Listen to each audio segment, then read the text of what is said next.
Hello and welcome to Dad's Dad Job Podcast, the original footballing podcast for dads by dads. This is your host Adam Leverbarrow, and I'm joined in person with Rob and Callum Horton. Guys, it's been far too long that we haven't been in each other's company for a while. How you doing? Before we answer that question, Adam's just got released from prison, that's why. So. Before we answer that question, can we give Callum a round of applause, because he got his garage cleaned and we can finally record together again. Well done, mate. Proud of you. It has been. Can I just say, it has been clean for like 3 weeks, 4 weeks. It was half done. I had it done. 4 weeks. I wasn't here, was I? No. I mean, you was, but you wasn't. No, that's true. I did do an online one. And also, guys, before we start talking about our topic this week, it is a great week if you are a conspiracy theorist. Oh, in what sense? Because the JFK files have been released, and all of the documentation that surrounded his assassination, and certain suggestions about who was involved and whatever. So there's been people that have been eating that up. There's been stuff about new information about the pyramids that have come out. So the people are loving that. Apparently there's like underneath the Giza, is it the Giza Plateau, I think it's called, there's like 2 kilometers worth of like stuff underneath the pyramids that connect the whole network. So there's that. So like the conspiracy theorists have won this week because they were like, we told you so. Graham Hancock's like smoking his cigar. So like there's been that this week, and I do love a ball and yarn. Is that what you call it? Ball in the yarn. Ball and yarn. Like a yarn. But so it's like a little kitten just playing with it. When it unravels. The story unravels. So have you actually got any facts or anything that you can give us that's going to be like, here you go, viewers, go and have a butcher's? I won't talk about the JFK one because I haven't. I sent all that stuff to my next door neighbour because he loves all that. But I was going to say that a conspiracy thing is definitely requires Joe coming on this. 100%. But the pyramids one. So basically, right underneath one of the pyramids, I can't remember what it's. Underneath one of the pyramids, I can't remember what it's called. But there's like, once you go underground, I think there's 4 rooms, and each of them are 5 stories high, right? But then underneath those 4 rooms, and this is quite a big space, there are 8 cylinders that go down into the ground, right? And around these cylinders, there's like a spiral, and they don't know whether it's a staircase or some sort of tube, right? And then this goes around underneath the pyramids. And then, there's 8 of them, 4 are connected by a massive like box-shaped object, and then the other 4 are connected by some sort of massive box-shaped object. And they think it goes down 2 kilometers in the ground, and they don't know what it is, obviously. But speculation has always been really for like, if you're into that kind of like conspiracy theorists, that the pyramids had some sort of power source. And you know, the fact that this goes 2 kilometers into the ground, why does it go to 2 kilometers in the ground? And then more interestingly, how the fuck did they do it? So how have they got this knowledge then? Like, right, scanned it. I can answer that. Yeah, so they put this thing into the ground, and it was one of those ones which is like I think it's like a noise thing. Oh, and it bounces. It bounces off the walls, and it draws a picture of what it bounces off, right? And then it's basically created this image. The image itself is quite impressive. It is not hard to find if you just type in like some sort of like new information about the pyramids or something. Come on, IT Adam, you'll get out. see, honestly, 2 kilometers into the ground, and perhaps it goes further. Like, it's mind blowing because this apparently predates modern civilization anyway. People say it goes back as far as 6,000 years, but even so, 6,000 years, it could be any thousands of years, because there's no. The mainstream view is 6,000 years, but there's all these, you know, the conspiracy theorists will be like thousands more. Yeah. But so that was kind of like, and I am kind of like in the Egypt pyramids black hole thing. It's all because of Graham Hancock that I fell off the wagon. I was in deep, but mind blowing stuff because there's legs to it, which is crazy. Like, this is meant to have happened 6,000 years ago, and there's this kind of technology that we can't even grasp. Are they? Is it going to be possible to excavate, or is that the right word? Yeah, that's what we're doing. This is the problem with the way things are there. It's very so hard to do permits. anything like that. And I think it's very hard. And obviously, if they were to find something really concrete, we're not just changing talking, history. It literally rewrites our understanding of. It could potentially rewrite our understanding of history because it's so out there. Like, our understanding is that these are basically tombs. So what you're saying is my C grade in history could be regraded because I was actually right when I was 16. Maybe you were, but like, it's madness. In your face, Eastbrook. I'm sure, isn't there a prediction for 2025 that everything that we know, Baba Venga, in it, or Baba yeah, Vega, is it something about everything we know will be completely wrong and changes and our understanding of life and how humans lived and exist? Well, like drinking and smoking is good for your health. Yeah. That sort of thing. I don't know if that's ever going to change. But it's meant to be like a prophecy, isn't it, or something about 2025? Another conspiracy thing. Well, I don't know. It might be. There's a prophecy every couple of years about the world ending, isn't there? So yeah. Well, we're on the last pope. If you want a conspiracy one as well. So there's meant to be so many popes, and this pope, and it is meant to be something to do with 2025 as well. Once he's gone, the world as we know it will never be the same. Once this guy goes, and it's the last one. Yeah. I was going to make a really subjective comment there. I thought, well, yeah, all the kids will be safe. Let's just say that. Adam, that's Adam, not on the podcast. No. The other one is, guys, we need to have a moment of silence. We need to have a moment of silence. So I've bestowed upon you the week of the conspiracy theorists, but now it's the time for some sadness as well. Moment of silence, please, because Lynx have just discontinued Lynx Africa. I've just seen that. Why? I don't know. Christmas will not be the same. I know. I will get my socks on my Lynx Africa. So is it worth me putting my? I've got one upstairs, not even open. Is it worth putting it away? Is it going to be worth money?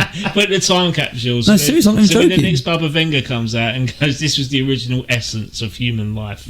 Lynx Africa. Lynx Africa has been I cannot believe it. But isn't that not best-selling one? I'm sure it's the best-selling one. That's what I thought. I knew about this a little bit earlier, and I was going to text you guys, but I wanted to save it for the pod. I text Lee, and Lee was like, "Absolutely not. This is an outrage." There's got to be a petition, surely. I don't know, mate. Mate, I don't know. And it's not even April, so it's not a joke. Can't believe it. No. Well, Lynx is going to go out of business. You heard it here first. Oh, They're going to rebrand to Axe. The thing is, you've got all the little knockoffs in. That's true. in there. That's true. Yeah. So maybe it will survive, just as a little. Well, they did. What was that other flavour they done? It was like a chocolate, wasn't it, or something? That is actually good dark chocolate. I think it's called dark chocolate. I've That's actually got a quite chocolate nice. orange at home, or orange vanilla, which is quite nice. Are these deodorants or like? Danny's got so many. Like flavoured I don't even sprays. buy them. I just go into Danny's room and nick one. So I'm a Right Guard Roll-On fan, I must admit. That's very dad-like, isn't it? That's old man. That is. I used a crystal for a while. Do you remember that? I still got one at home. It's like a salt crystal that you used instead. Oh, it's meant to. Yeah, because it's meant to. A salt crystal. Yeah. Oh. It's good. It is good, but it just doesn't have any fragrance to it. It's meant to stop you sweating, isn't it? Yeah, it's meant to take away the odour from the smell, Oh, that's from the sweat. Oh right. Where'd you get? Was that a Himalayan salt sort of thing? You can get it from Holland. That was supposed to be a joke, but You get it you're actually being You serious. can get it from Holland and Barrett. Oh god. Also, if you shave your armpits, it reduces odour. Just so you know, because the smell doesn't stay in your hair. Also, So it it's- increases your sweat though. Does it? Yeah. I obviously don't work hard enough. Is that we're talking about working hard enough? This week's topic. You right there, Rob? Sorry, mate. I couldn't do it quietly. Just do it in the mic, mate. It's fine. I'm intrigued to see what this looks like, actually. Oh, no. Don't mention the brand. We're not getting paid to say this. This stout is black. There you go. Black stout. That's a fantastic. That's a good looking pour. I must admit. No, it's fine. It's really good. I'll say It's I'll not save a- myself for the weekend. It's not Guinness, but it's up there. Nothing's Guinness. The suspense. I really am. That's just good. That's just good That enough. is good pouring, that, isn't it? Yeah, Yeah. you've done well. You That didn't was put the so clover nice. in the top though. Pardon? It reminds me of the Was it that Rhythm of Life? The Guinness Rhythm of Life Oh, yeah. back in the day, and it just paused perfectly. Oh, Guinness adverts are fantastic. I wish there aren't was a G so I could try and cut it. they? Just to down it. Do you know what else A is really G's nice? at the bottom of the glass. Have you ever had a Murphy's? Yeah, Yeah, that they've is a started selling that fantastic in Tesco's. Have they? Murphy's was always good. Murphy's yeah. Black Stout, yeah. It was always that in Dublin as well as Guinness, obviously. But Yeah, and Murphy's is okay. It's just not Guinness, is it? No. I mean, the first place I had the Murphy's was is it Asper's in the casino in Did you? Westford? They had Oh, it's- Murphy's in there? yeah, I used to fantastic. buy Murphy's from Aldi back in the day. Oh no, I mate. couldn't believe it was You there. have that on a draft, it comes out like Yeah. cream. Oh. Honestly, it is. I mean, Guinness is fantastic, but Murphy's on a draft, I was just blown away. That is dangerous. Do you want to try some? Nah, it's what I'm saving myself for the weekend. Thank you, though. Nice. All right. Right, so this week's theme. Right, let's start doing some work. Come on. Start this Yeah, work. sorry to distract you all. That's all right. I think people are probably more interested in the conspiracy theory and the types of stuff that we're drinking, if I'm honest. But, no, but this week's theme or topic of conversation is going to be role models. So, obviously, a nice little football link here with Gareth Southgate, who has been doing lectures. And one of his comments that he said that the young players of today lack role models and leaders, and they're resulting to social media, gaming, gambling, and pornography. And he's got, when I heard the lecture today, I thought, yeah, he has got a point. But I wanted to kind of steer it more towards us in terms of who were our role models when we were younger, and also how much pressure do you think there is in us now being role models for our kids? So that's how I wanted to start it. Is it okay if I just Yeah. start? I won't start talking about myself per se. I just want to talk about how it fits contextually. I think the timing of this sort of presentation or talk that Southgate has given is really apt. I think it's really appropriate, and I think the timing is really good. And I do think that having role models as young people, and if we're going to use boys as the context here, is really important. And I think it's something that people are being much more socially aware about. I can remember last year on TalkSport they had a talk about it, and it was really interesting to see where people thought role models should come from, because I really felt like I was different to what people were talking about, and I just thought I didn't feel the same way they did. But then also, you've had that TV show that's just dropped, haven't you, called Adolescence on Netflix? That's right, yeah. Which is creating a storm at the moment. But again, young boys influenced by sort of social media or whatever, carrying out crimes, and some of them are sexual and some of them are knife crimes, like whatever. But it leads you to beg the question what young people are seeking out their role models are. And when you said it this morning, whenever you said that we were doing role models this week, I was like, absolutely, because when I was younger, there were people that I respected or people that I idolised, and I'll talk about who I idolised in a bit. But in terms of role models, I didn't look at, like, I don't know, I didn't look at Eminem and think that's my role model, or I didn't look at Leonardo DiCaprio and think that's my role model. So for me, my role models were my parents. Like and I'm not saying that for clap. What I mean is that they were the people that I understood how to carry myself about. That's how I learned. So like, and I did make some notes on this, because when I was thinking about it with me and Danny, if Danny grew up and said, or if Danny turned around to me and said, oh, this person's my role model, I would legitimately feel like I'd failed. Like, I really would feel like I'd failed if he turned around to me and said, this person's my role model, or whatever. So like, if you talk about Dad was, and I always thought Dad's job was freaking cool, man. When we grew up, Dad was the security operations manager at the British Museum. I'd tell people at school, I'd be like, my dad's security operations manager, he's protected the Queen. Like, he was with Paul McCartney. My dad didn't even like Paul McCartney, but it was a cool story to tell. Dad hates Paul McCartnney and the Beatles. Was it you say it's in the history museum? British, the British Museum. Oh right, so he was used to dealing with dinosaurs then. Yeah. Paul McCartney. But like, he had the coolest job, right? And then he got made redundant, right? He got made redundant. He chose redundancy. He chose redundancy, but it was, if you've been put up for redundancy, that it's only going to go one way eventually, right? He set up a business, didn't work. It didn't work out, is what I mean. And then he sort of started doing some, like, what's the word? When you're not fully, when you Contracting. He did start doing some like contracting for schools, and then he got the job as a caretaker at Cleves Primary School in East London. So like, for me, that was like a perseverance story, because like, that was shite, and it was a shite time for us at home as well, wasn't it? But Dad was like always grafting, and then you look at Mum, and like, despite some of her like disabilities that she has, she was always working. She was doing stuff at the school. She was doing the laundrette. She was doing homework with next door. Yeah, she was always working. Always doing stuff. And so like, I felt like I learnt resilience from them. So like, it wasn't like I was looking at somebody else and being like, oh, well, I'm learning my life lessons from them, right? And I think that perhaps maybe that's the problem that we've got now, is that people are scrolling through TikTok and they're seeing people like doing the carnivore only diet, only butter and steak for me, and they're like, that's a healthy way to live. Or they're seeing other influencers and they're like, treat them mean, keep them keen kind of thing. So then you're kind of having this rise of like sexual chauvinism and misogyny, and that seems to be like the thing, or bigotry towards LGBTQ communities or trans people. Like, you've got this kind of like ridiculous notion of like what things are because of what's being said on something on TikTok, and nobody has to be accountable for it. I'm accountable for my kid, and our parents were accountable for us. Mm-hmm. So that's where I learned how to gauge whether I was doing right or wrong, because that was our home life. And then also, you know, Mum got us into church when we were younger. I'm not a church goer now, but I learned some valuable lessons there. You go, okay.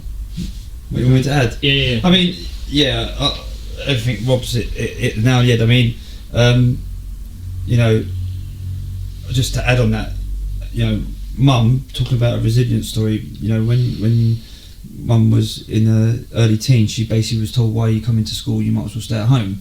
But you know, she went on to have a career at the British Library and you know, do, you know, works and, you know, create books and recreate books, you know, antique books or whatever you want to call it. You know, when, you know, she was basically said, you'll never get married, you never have kids. She had 3 children and she worked all her life.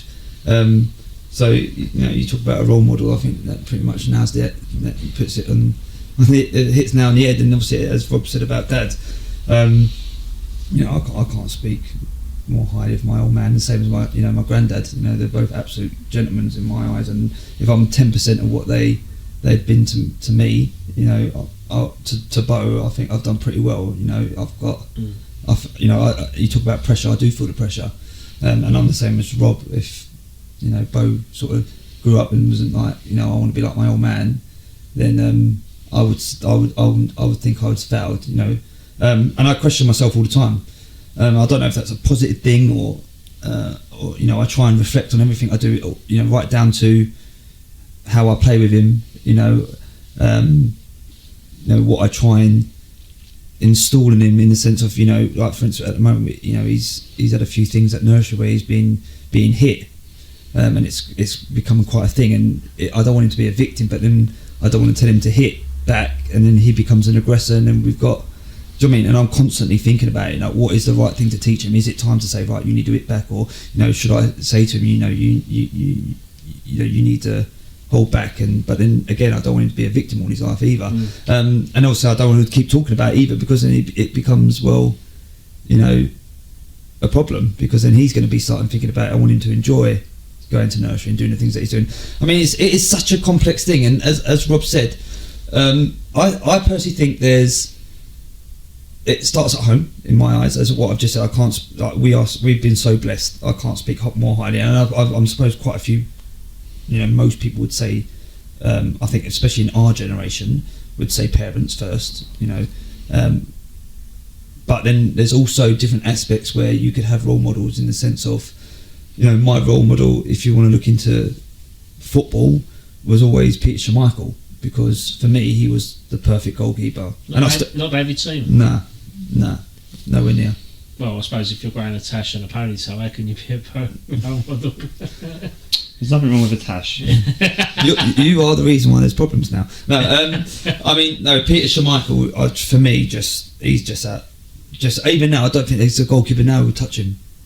And even from playing, it's all about playing at the back. To be honest, I think if he was now, he would absolutely wipe the floor with any goalkeeper, because I just think he epitomises what the position is, the body shape, all that sort of stuff.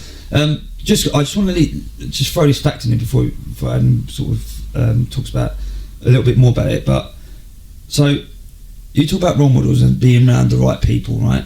So if you are around the right sort of people, so if you're what I say high performers or good role models, your actions and your output and your quality increases by 15% just by being 25, this is a true fact, just by being 25 feet around high performance people or people that you find that are role models or good people, however you want to look at it. If you're around negative or low performing people, your output or your quality of what you deliver can decrease by 30%. That is true, scientifically fact. Well, you would know them stats when you're in your career, wouldn't you? Because you're basically trying to advise kids to learn or avoid the errors of their ways by throwing these proven statistics out. You are who you hang around with and who you idolise, and as Rob just said, you talk about. I honestly 100% agree with what I think. Actually, you said it, to be fair, about society now.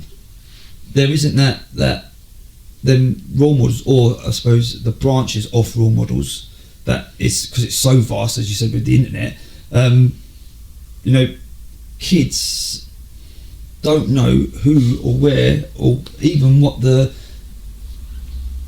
is a good role model, because as you just said, you can go on TikTok and it's, I don't want to say fake news or people. I think sometimes people forget that these people are trying to get views and they're trying to earn a living and bit like us. But I mean, I think it's sad. I think we've truly, and like I say, working in school, we have got a lost society. And I'll work with kids who don't see their parents as role models because they haven't got a mansion, they haven't got a car. Even though I'm a great believer, success is measured in completely, in multiple different ways. Just because you've got a fancy car doesn't make you successful, doesn't make you a good dad. Do you know what I mean? It doesn't make you a good person. Success is measured in so many different ways. But a lot of my kids will go, well, he's a good role model. Well, why? Because he can get 1 million views by saying something inappropriate or something. Well, if I could do that, I could do the same. But is that what you want to be projecting? That, I mean, it's that reflection, isn't it? I think I know me and Rob definitely, we were spoken to, and I think that is the key thing.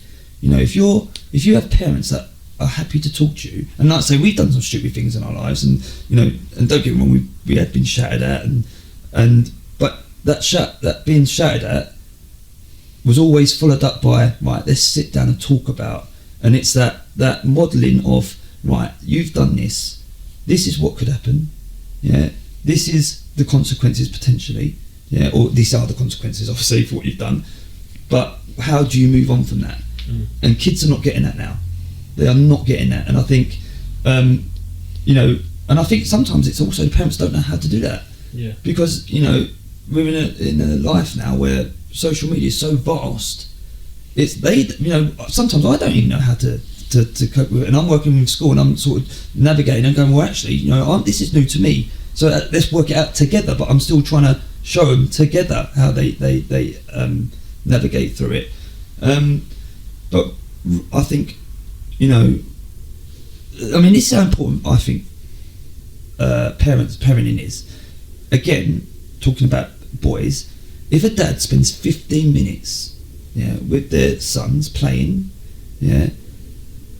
the outcome or the positivity and the learning that comes from that is more than someone being with him like days and days and days just by playing 50 minutes every single day. It has more impact on that young boy, than I can't remember the true fact, but their mum playing with them for 6 hours or being at school for 6 hours just by playing 50 minutes. That's how vital dad's role is. And it makes me sad when dads don't always have the chance to be at home because they're working or they've got commitments, and there's two ways of it: vacant dads, but also dads that want to be at home. I'd love to be at home more, but you've got bills to pay, you've got things to do, and I begrudge going to the gym. I literally had this chat with Eva before coming in, saying should I be going to the gym before I go pick up Bo, because that's 45 minutes. I only do 45 minutes in the gym before coming home, but that's 45 minutes I could be spending with Bo than going to the gym. Am I being selfish? But then I also know if I don't go to the gym, my mental health, I'm more ratty, I'm more worked up because I had a chance to work off the day's work. Do you know what I mean? That makes sense. Yeah. But I still begrudge myself doing that, even though, because I think it's selfish where I should spend that with Bo. But these are the battles that I'm having, trying to be a good role model, and trying to be there for Bo. I mean, what do you think, Rob? I was going to throw this at Rob. Obviously, you talking about how influential your career is with the kids coming in, like growing up with like in the situations that they are, and I'm going to throw it back at Rob because obviously you're in a different sort of environment in terms of like the sporting nature with cheerleading. How influential do you think you are with the girls and the boys that you do cheerleading with? I mean, do they look up to you as someone guiding them in the right way, not so much in life, but in terms of skills, really? I mean, as a cheerleader, I'm just interested to find that out. Well, I'd hope they would think I was a good coach, and that they can see that their pathway is clear with me, or that they're safe, or they're secure, or that they would feel that they've got someone in their corner. And unless they see their pathway as like, I want to become a professional cheerleading coach, or I want to become a professional tumble coach, or something like that, I wouldn't want them to see me as like a role model. I wouldn't, but I would like them to think I can learn from this person, or this person has my best interests at heart. And I suppose because I want to be part of their journey, but I don't want to be the defining factor in their journey. Yeah. Because ideally you shouldn't be, really. No, that's what I mean. It should be the Because parents it starts and at stuff. home, But right? unfortunately, there's some backgrounds and stuff, like as we were talking about with that adolescence thing, that someone else outside of that circle that you expect it, someone else comes in. Like, look at Ian Wright. Ian Wright's role model was his teacher, wasn't I he? still share that story every time I see it. You know what I mean? So Best obviously there's still that sort of element to it, isn't it? Role models are not just within family circles; it's outside that as well. Because when you interact with people, like, you don't know what you might say that might inspire someone. So like, you don't know that. So if you look at my job, I might say something that makes somebody think, do you know what? I want to be a tumble coach. I want to be someone who teaches gymnastics. And you might have an influence in the way that they choose their pathway, but at the same time, the person that they are, I just kind of feel like I'd want to be doing that for Danny. Like, the person who they are is because I'm doing that for Daniel, because I'm doing it for a layout. Mm-hmm. If you're helping shape someone become a better tumbler or something else, fundamentally, if we're talking in very sort of basic principles, I'm doing my job, right? But at the same time, I see my job as something bigger because you're shaping young people as well. But role model, I don't know. I wouldn't want them to see me as a role model personally. Like I said, good person, good coach, someone I can feel safe with, someone who I think is someone who's looking after me, whatever. Great. That is a role model, though.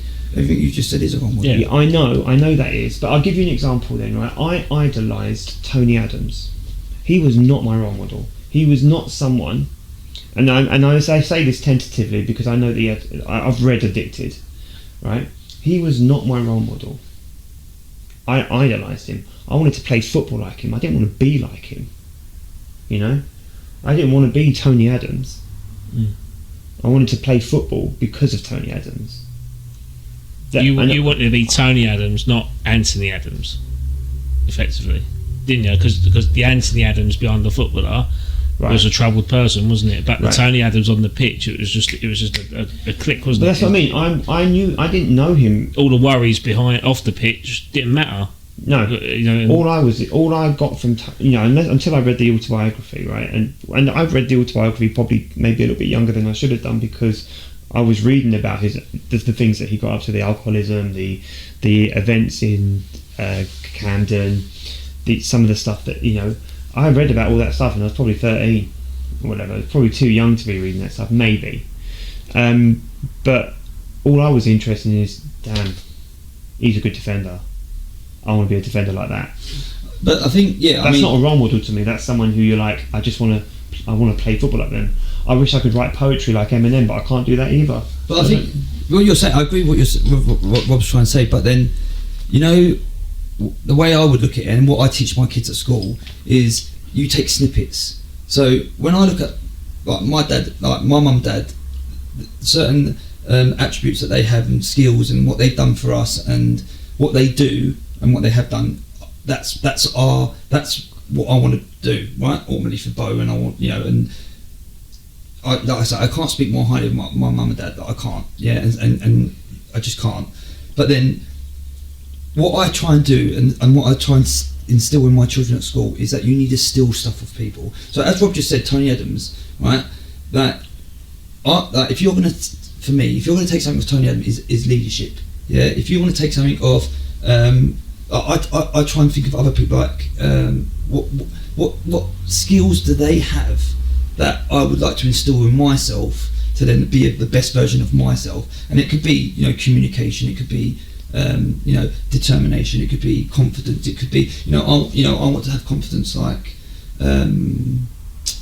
Robert De Niro, like the way and sometimes it doesn't always have to be so-called like positive stuff, like it could be like a confidence thing. I'd like to have a bit of swagger, like whoever who's I like, who's like Mick Jagger, or like David Gandy, like the way he wears a suit, or like like it doesn't always have to be like deep. Sometimes it could be like like David Beckham. I'd love to be like look or like walk into a room and have that sort of charisma.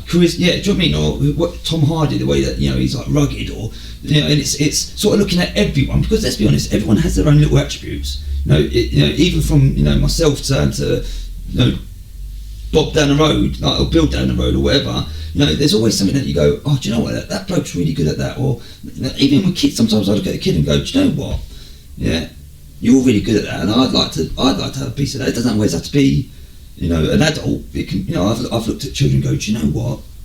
Mm-hmm. You've worked hard at that, or whatever it might be. And I think it's a role model is bigger than just than someone older, or as Rob said, church. We had like Rini and Ada, who were fantastic role models, really, weren't they? They did a lot for that church. They turned up for the church. Like commitment and just old-fashioned holiness, really, was it, and stuff like that. Old school sort of strictness as well. That we learned a lot from them, really, didn't we? The time we spent. And I think what I try and teach my kids. You've got to look for the snippet. You've got to look for the good in someone and go, right, how could I put that into my life, and what benefit could that have in my life? And I think kids don't do that enough. I don't think people do that enough, to be fair, not only kids. But yeah. No, it's a good point to end it on, mate. If I'm honest. Yeah, I think it's. Yeah, I think you didn't get to say much there, did you, mate? No, I didn't need to. I'm not gonna lie to you. I mean, this is fantastic. I love this topic because I could go on and go on and go on. There's so much to say about role models and the impact. I'll land on me for like the last minute or so, but like the reason, like with my background, that my parents had me when I was really young. I wouldn't consider them as role models, and I know they're listening, and I know they'll probably be heartbroken by hearing that, but I think they can understand that the role model that I looked up to was my granddad, because it was always a different offset. I mean, my parents were always happy to be contented with life, whereas I always wanted more from it. I'm not discouraging my background or where I was brought up. I was brought up in a flat in Rush Green, and I loved it. I loved every minute of it. But then, as I got older, I decided, did I want to be that person, or did I want to be something better? And to be fair to my parents, they did encourage me to do that, because they didn't want me to live the same life. So yeah, they were role models to an extent, but I'd always consider my granddad, because my granddad was always the shoulder I could lean on, the person I'd ask to for questions, and he would know through life skills and experience and stuff. And obviously he brought my dad up, so he done a good job with dad, so I'd always diverse them. And then I also lived with them at a later point. But taking that sort of experience, like, there was not really anyone out there that I would consider a role model, like in TV, or like I looked up to footballers, but then I never really saw them as my go-to point. But being a dad now, I feel like it's important to encourage certain role models in Connie's life, not so much within the family, because I think that's a given, but just like female role models, because there's not really a lot of them out there. And knowing that I've got a baby girl that's going to grow up in this world that's going to be quite hard for her, to kind of encourage like these powerful women icons is going to be the one that's going to be the most challenging thing. Yes, women are. You know, that she's not like sung, are they? Like celebrated, are they? No, like she's born in an Elizabethan era, in terms of like Queen Elizabeth II. Although she ain't alive now to see see her reign, but that's still a very powerful woman that she's been born under. I say there's lots of great, even women's football now. The England women's football team won the Euros, and you know, that's England's first success in my lifetime in any format of the game. And to see Connie see that, like seeing her in an England kit watching the football, that is brilliant. So it's, yeah, I think the most important thing is just encouraging her to look at the right people for the answers that she wants in life. And I think women are it's very important to highlight that. 100%, yeah. Can I just say one quote that I saw the other day? I don't know if it's relevant or not, but it's hit me hard, and I think it is sort of relevant. So when a father passes, yeah, it's the only man it's quite a sad quote actually, but when a dad passes, that's the only man left. Or once he passes, it's the only person who wants to see you do better. The only other man in the world that wants to see you do better than him, because every other man obviously wants to be the best. You know what I mean? It's, you know, you talk about role models. I think that is the ultimate role model. Is it, you know, being a dad that wants your son to do better than you've done, and that's what I want for Bo. That's obviously what we want for all our kids. You know, or even our own dads. Have wanted that. 100%, yeah. And it's a sad quote, isn't it? So once your dad passes, it's the only man left, the only other man in the world who wants you to be better than him, because every other man wants to be better than you. Yeah, that's wicked. Yeah. Well, we'll leave it on that note. A very philosophical conversation as a dad and role models and whatnot. But yeah, if you want to listen to us rabble on about football, England, Arsenal, West Ham, Newcastle winning a cup for the first time in 70 years. Yawn. Head over to our YouTube channel to listen to part 2. But thank you for listening to part 1 of this podcast, and we'll catch you the next time round. See you later.